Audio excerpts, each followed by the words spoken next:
Good morning, everybody. Morning. How are you doing? Victoria. Good morning, Victoria. I'm Jane Johnston with the Bar Hill Group at Remax Cabosen. And I'm Andrew Blank with Royal LePage. You got a different background today. I do, yeah. I like it. I decided to go with the photo montage thing like you have. The art wall.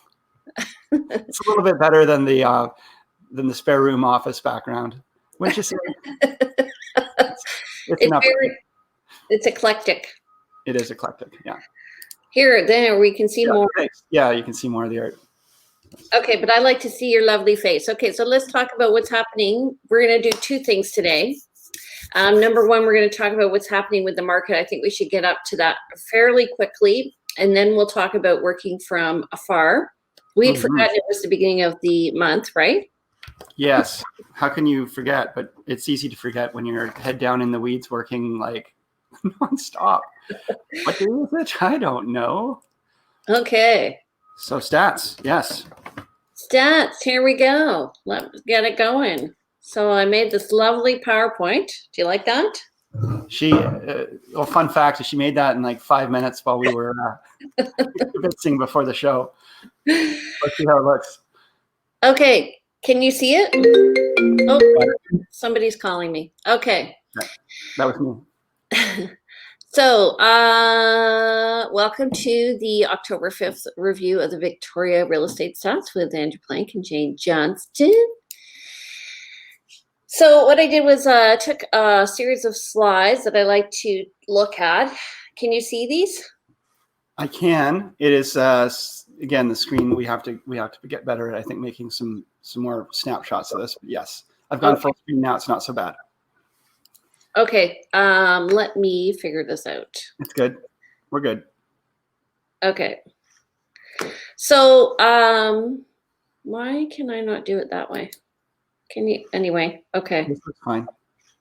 Okay, so we're a single family Victoria, 522 units sold. Last month it's up 5.9% over last month. Yeah, and up 109% since last year. So that's double. Oh my God. Yeah, we have doubled our sales in September 2020 versus September 2019. For homes. For single family homes. And that's interesting because when you look at condos, the stats are much different. Correct. So condos are only up 26.7% over last year. Yeah. Okay, average $1,075,891 last month, up 7.3% over last month, up 18.8%. So there's not necessarily correlation between volume of sales and price. Medians at 875, which I always find interesting. So it's fairly steady compared to last year. At last month, I mean at minus 0.11%. So you could say that, I mean, because some people don't understand or get confused by average versus median. And, average includes maybe there were, $5-10 million home sales that bumped the average. But when you look at the actual number of where most of the sales are happening, the median price there is around 875. So that's where the hot spot is around 875. But we have an average that's above $1 million.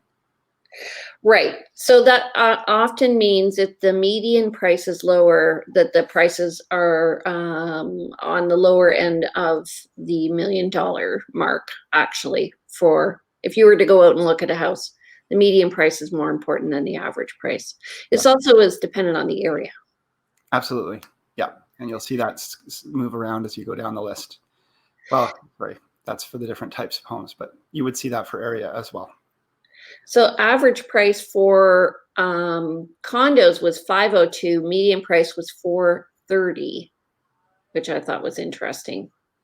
So that's gone up 4.4% over last year median price, 12.4% over last year for average price. So, and then in terms of condos themselves, in September 2019, 221 sold compared to 280. So that's good. We were talking about how condos were kind of falling by the wayside. Seems like they're picking up a bit. I had a call yesterday from some folks. We were chatting condos, and I said to them what I'll say now. I think condos have been lagging behind. I think there's an opportunity in condos right now. Last year there were a couple of hits on condos because people are concerned around jumps in strata fees, and of course I think people got tired of the small spaces. But now with prices having jumped so much and there's such a low inventory in houses, I think we're going to see a bump. A boomerang, like not a boomerang, but it'll spring up because the tension is high. Yeah, actually, and then just looking at single family homes, 522 units for September 2020 compared to 249 single family homes. So that's incredible. Now, keep in mind, folks, that is also because this spring we had record low sales amounts. So there is some backlog we've been catching up on, but when we've been looking at this, it looks like we've gone above and beyond. So above and beyond what we would have normally expected in a regular year, but we're still just beyond catching up what is a regular year. Okay, and overall though, we're lower listings than last year at minus 15.4%. Holy smokes. I would tell people when we're looking at homes and they start looking and they go, oh my goodness, like 8 out of 10 homes have accepted offers. What does that mean? I'm like, well, it means we're at the beginning of the process. That's okay. We're going to get in there quickly. We'll find you a home. So yeah, it's easy to lose heart and don't, because you keep making, as I said to some clients just the other day, keep making good, reasonable offers, not crazy offers. And the law of averages will work in your favor eventually. There are good homes that do sell at fair price. When you're competing, it's easy for one person to just throw the moon at it, and you'll lose out to them. But there's only so many crazy people out there. Exactly. Yeah. Okay, so just a quick note: townhomes look like they're up as well, and at 601, they're down from last month, but up from last year. So last year they were at 588 for average, and median price 555, 550, 546 last year. So that to me says it's steady. Yep. Okay. I love this graph. Can you see it? I can see it. It's a hard one to really get for anyone. Yes, and I love this graph too. Okay, Geeks Unite. So what this is telling me, the most active areas are Victoria, Vic West, Saanich East, and Saanich West and Langford. Saanich East, there. Yeah, Saanich East is the largest real estate area in the city. And this is for single family homes, and the most active sort of grouping is around the 800 to $1 million mark. Yeah, that's a real hot spot. So for Saanich East, and then for Victoria, so this is Victoria and Vic West, most active area is around the 750 to 849, and then again, just under $1 million. Yeah. So where this is handy is if you're looking with a buyer and you're writing an offer on a property, if you are looking at a $2 million property in the Highlands, you're probably going to overpay because there aren't any. Well, it depends on the property, obviously, but it's going to be a hard one to make a good evaluation on any kind of value. There's not going to be a lot to compare. Yeah. Yeah. What's interesting about this graph is if you look on the right side, the Gulf Islands have been very active, and I went to Main Island on. Can I just be a little bit nitpicky? Sure. This isn't a graph. Oh, sorry. The matrix. Thank you. That's fine. I couldn't help myself. So I went to Main Island, and quite a lot of properties have been selling. I've been watching that market for a client of mine, and I'm seeing a lot of activity. So this is sort of the first time that I've looked at it in terms of real estate, but quick study shows that the prices are going up there. So it'll be interesting to watch that trend over time. But probably the most interesting thing is that when we got into real estate in 2006, I think the average house price was $399. Yeah, that sounds about right. And there aren't many homes for sale at that price, unfortunately. Not anymore. Yeah, unless you go to Souk. At $399, can you find a house in Souk for $399? I don't go to Souk anymore, but I would be surprised unless it was a teardown, even in Souk. Well, there's 25 homes that sold, and I think that they're hitting a specific market in the core there. Yeah. Oh yeah, I see that. Okay, so 25 homes, single family homes. Yes. Yep. Okay, fine, fair enough. Some of them are strata, single family homes. Yes. Bearland strata and there's one development there that's Bearland strata on leased land. So that was an eye opener. If you want more information on that, let me know. Yeah, that's a complex one. Yeah, contact Jane directly. Okay. Average selling prices. What's your impression on this one? Well, if you look at it from the trend line, it's definitely it was boosting up even from August to September 2019, and then it started to zigzag a bit, but the trend was still up. And we had the drop due to COVID, and then it sort of bumped back up to where the trend was kind of continuing on from there, and then it's bumped beyond that. But it looks like we're kind of moving into a new plateau there. I know that's showing an tick on single family home prices for September 2020. My prediction would be that we're going to, if you sort of take a curve from those August, September, October numbers, I think we're going to kind of end up maybe plateauing a little bit after this. Based on just looking at that graph only, that's sort of what it tells me. I am no expert at graphs, though. I can tell the difference between a graph and a matrix, though. Oh, thank you very much, Andrew. Never mind. Sorry. I should really, because you're going to call me on the next time I say misspeak, which happens more than you do. So, well, this, to me, we're going to have a seasonal adjustment anyway. Yeah. That always happens. So in December, we'll get to the next graph and we'll show you the seasonal adjustments that happen. So I always tell people, if they're looking for a bit of a deal, probably the end of the year is a good time. Anybody, I say, who's listed between now and December probably wants a closing before the Christmas holidays, and they usually get it. So condos, though, look pretty flat to me. Yes, absolutely. Yeah. If we were to look at this over time, it would just be boop. Yeah. That being said, there is that little bump up, and I do feel like, as I said, the tension in the difference in pricing between condos and single family homes and townhouses, I think that will buoy the condo market more than others. Yeah, I agree. Yeah. Okay, total active listings.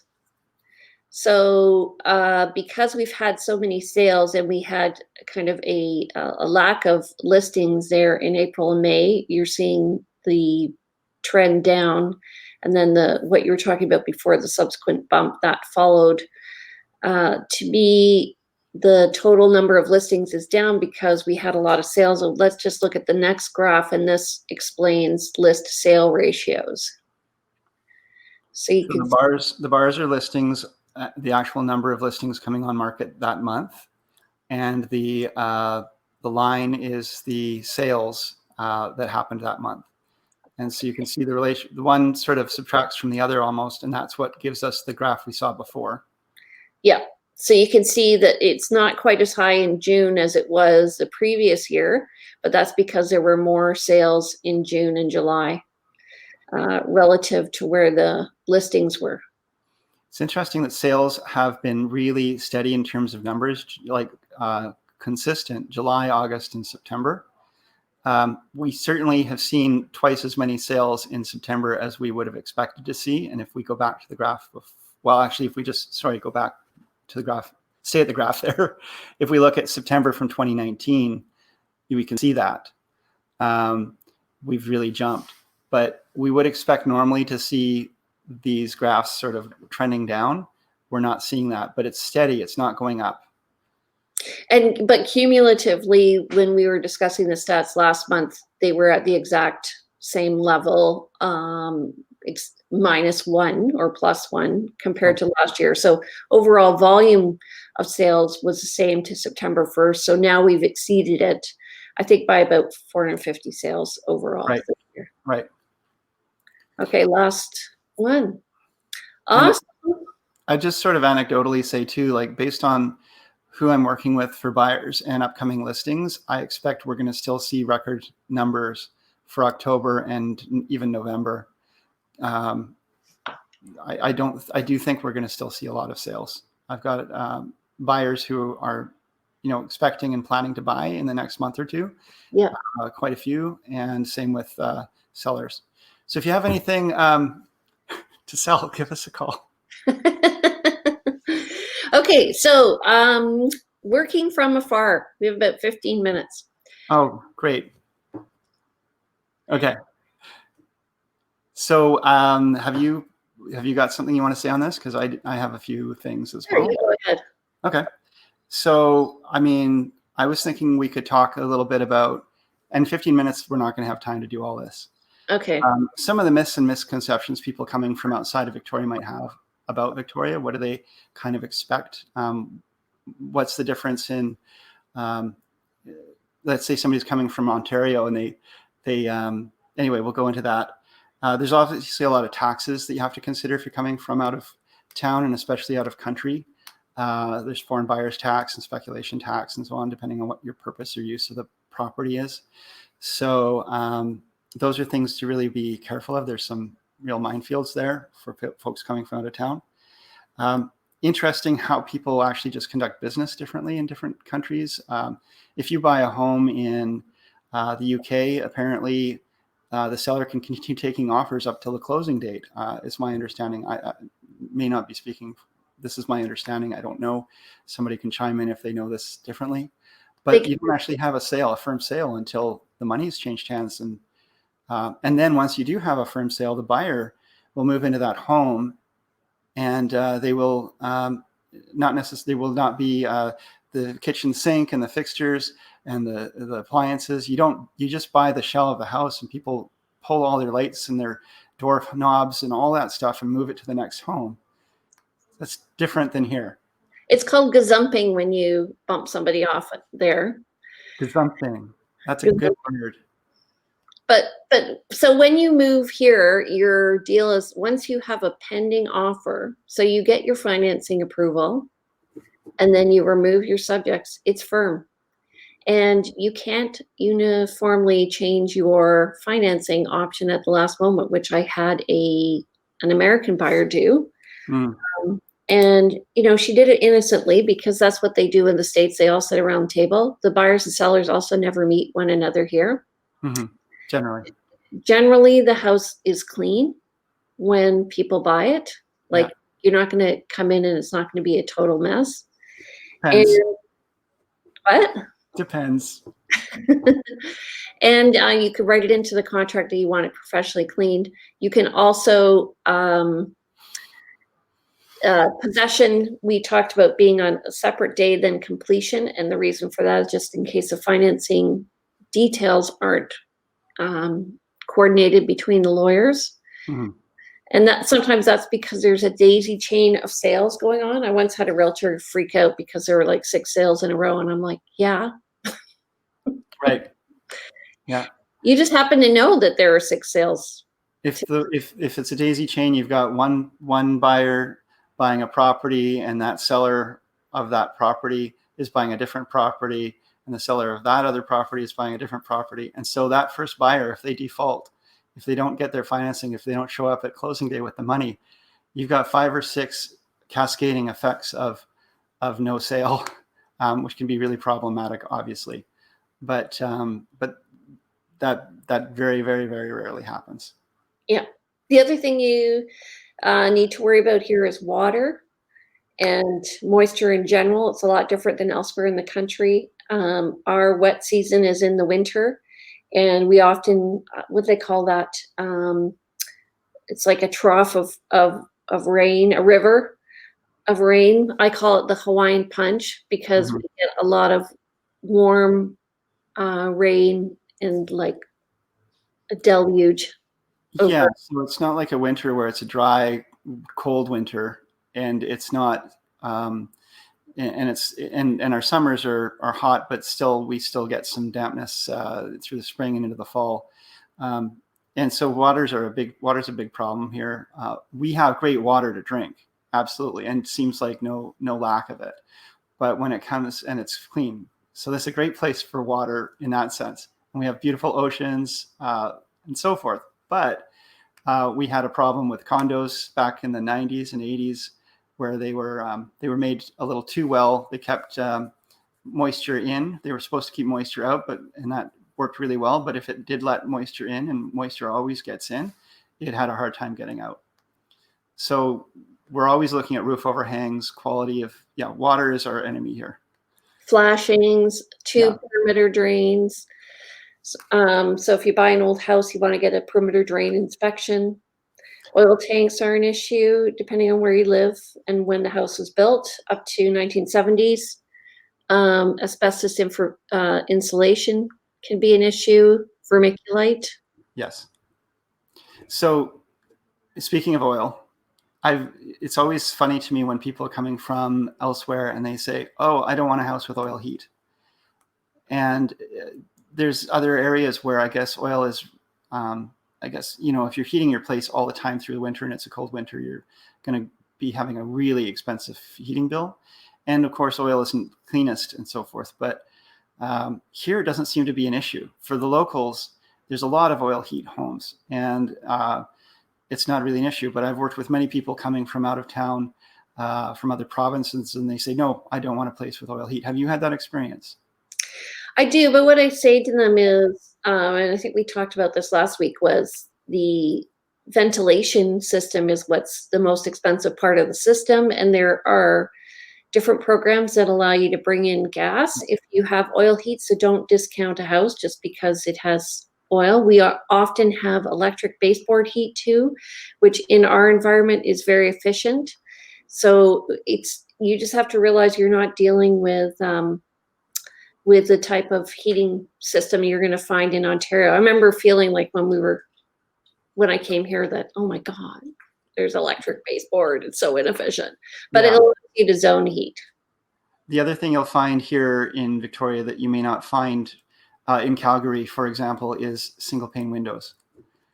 Yeah. And there are homes that were built in, back in the day, and they have single pane windows. They may not even be stormed, so they're just a single pane. And yeah, your heating bill will be a little bit higher, but they still keep the rain out. And people have made a decision not to update those. And should you? Probably. Do you need to? No.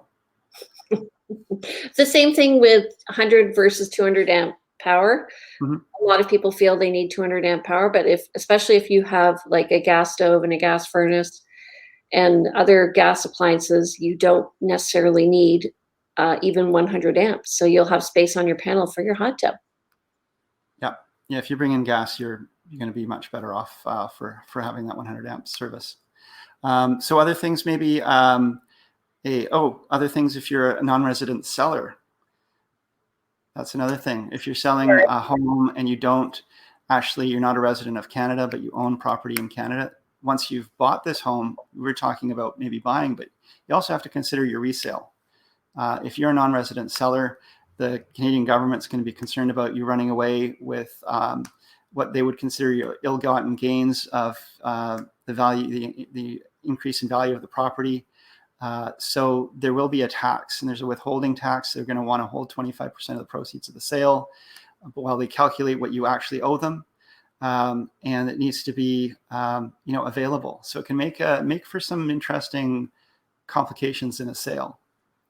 Right, and that's not unusual. So often, though, if you are a Canadian resident and then moving out of country, because your taxes can be complicated, you're incentivized to sell before the end of the year, fiscal year.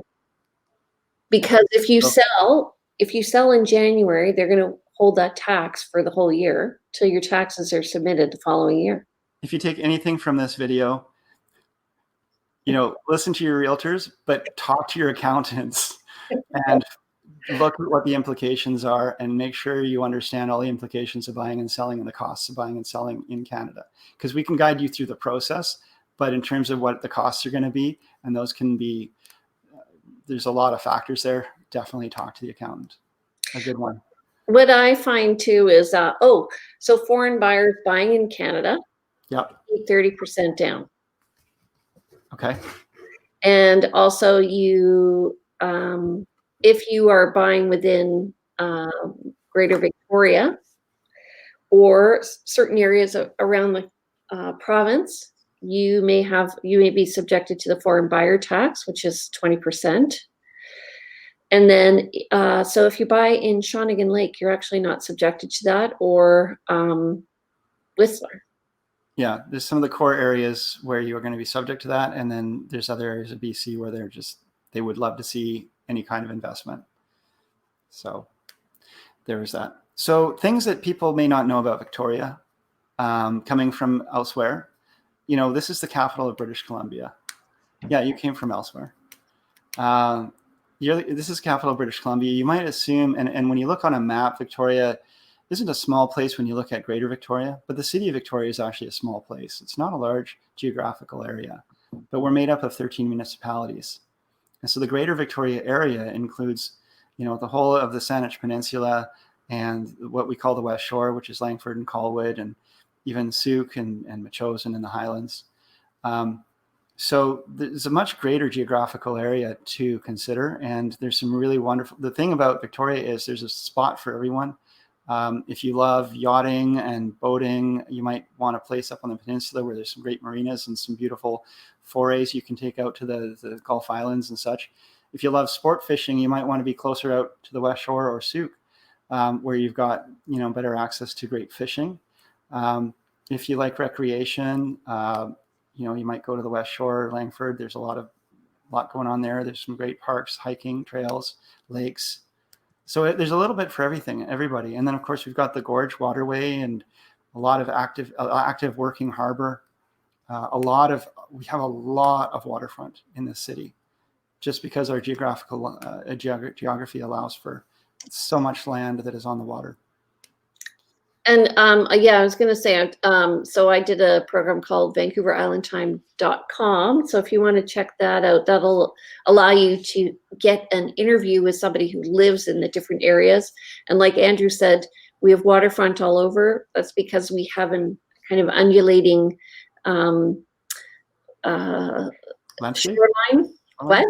I'm just trying to help. You're good. Shoreline, let's go with that.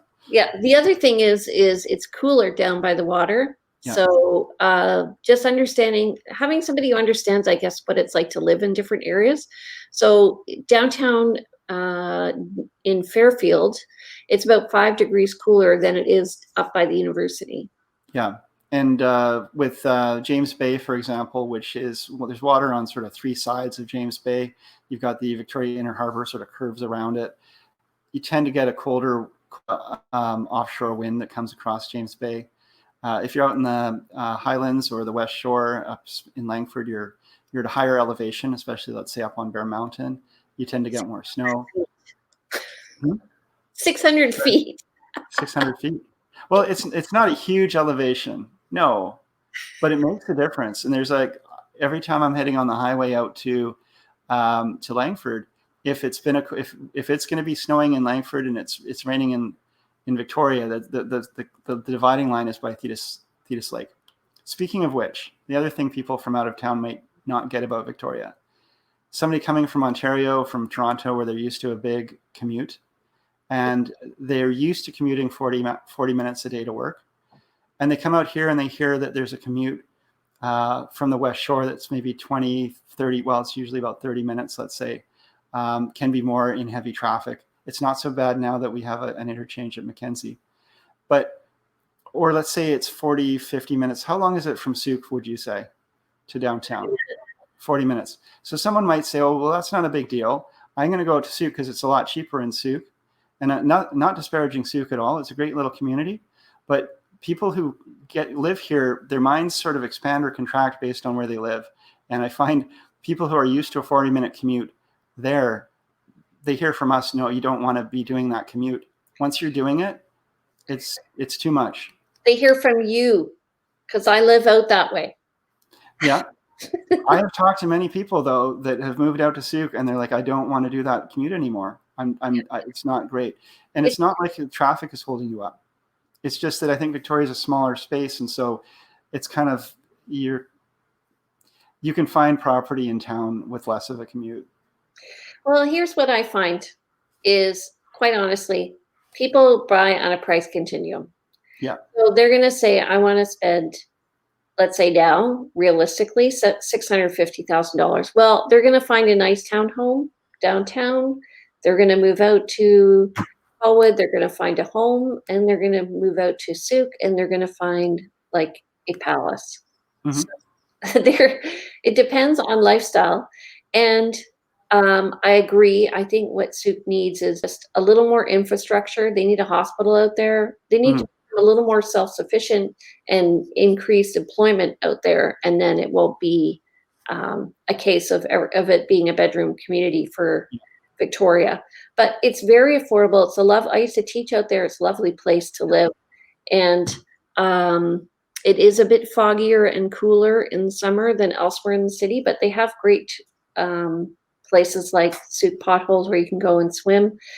And then there's awesome Sorry? There's awesome beaches out there.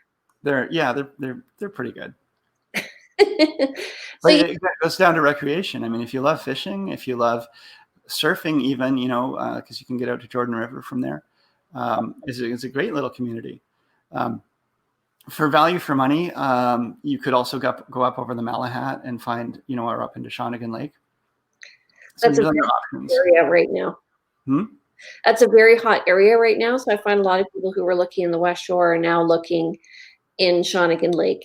So, and they feel like they're being invaded, the Shawinigans. Okay, then. Yeah, I can see that. Yeah. So that speaks to the same thing I was saying around the condo market maybe being buoyed up a bit. People are either going to choose to make sacrifices in terms of size and space to stay in town, maybe buy something smaller, or they're going to go for a longer commute and go further afield. And I just saw a publication showing, again, all of Vancouver Island is really active right now. Yeah. So, what do you want to talk about next week? I have no idea. You pick the subject. I think we should talk about staging your home and getting it ready for sale. Okay. Because now is the time to get your home ready for the spring market. Do all the things you were planning to do when you first moved into the home to make it lovely. So true. Yeah. What's essential? What do people look for, and where to spend your money, and why it's worth it to stage your home now as opposed to when you are considering a price reduction. And I can tell you, you will save staging compared to reducing the price of your home. Correct? Yeah, absolutely. Have a very clean and well-presented saleable product right off the starting gate. And it's way better than having a false start and then trying to make course corrections down the road. It's going to be a lot harder to get people's attention. Okay, so next Monday is Thanksgiving in Canada. Oh, right. So let's do it in 2 weeks. I agree. Okay. And you know what? I'll invite a stager. You invite a stager. Okay. Sounds good. Okay. So coming up on October 19th, we're going to be talking about staging your home for sale in the spring, getting ready for the spring market right now. It's the smartest thing you could do. Get those people working on your home while they're not working in construction, and save money by investing a little bit now so you don't have to do a big price reduction later if your house isn't appealing. Yep. All right. Okay. All right. So how do we get in touch with you, my main man? We got to come up with an overlay for this, but you can reach me at info@andrewplank.com. So it's my name, info@andrewplank.com, or call me at 250-360-6106.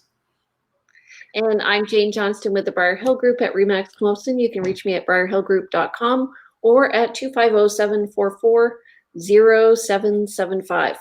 All right. Cheers. Have an awesome Thanksgiving. We'll see you in a couple of weeks, and I want to see all your carvings. Live long and prosper. Bye. Okay. Bye.